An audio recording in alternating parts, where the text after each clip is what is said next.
শেরপুর বাণিজ্যিকভাবে কফি চাষ শুরু করেছেন এক কৃষি উদ্যোক্তা।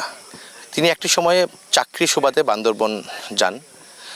একটি বেসরকারি প্রতিষ্ঠানে তিনি চাকরি করতেন। এই বেসরকারি প্রতিষ্ঠানে চাকরির সুবাদে তিনি বান্দরবন চাকরি করেছেন। বান্দরবনে থাকাকালীন অবস্থায় তিনি আসলে কফি চাষ সম্পর্কে জেনেছেন সেখানের পাহাড়ি এলাকায়।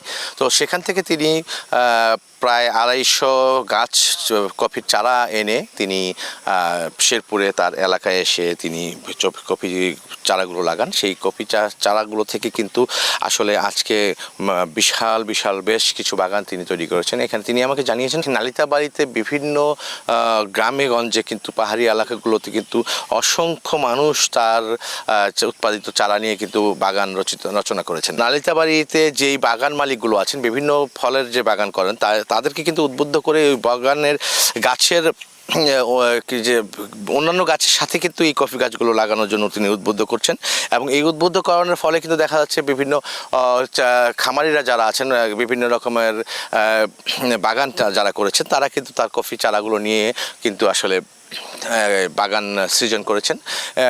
এখানে নালিতাবাড়িতে এই মুহূর্তে ওই কৃষিবিদের দেওয়া তথ্য অনুযায়ী আমরা যতটুকু জানতে পেরেছি এখানে প্রায় 50,000 কফির গাছ আসলে বিভিন্ন বাগানগুলোতে রয়েছে।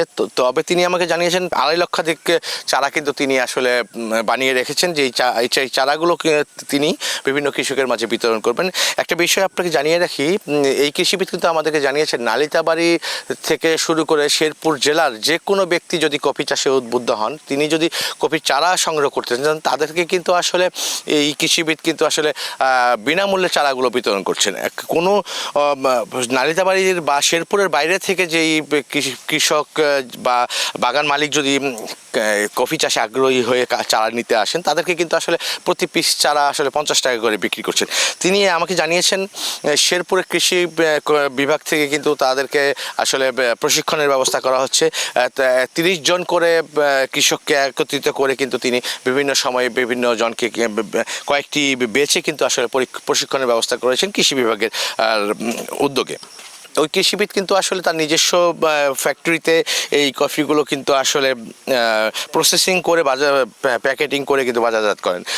তিনি আমাকে জানিয়েছেন বিভিন্ন অনলাইনের মাধ্যমে কিন্তু বিভিন্ন প্রতিষ্ঠানগুলোকে তিনি বিশেষ করে কফি শপগুলোকে কিন্তু সবগুলোতে কিন্তু তিনি এই কফি সরবরাহ করে থাকেন।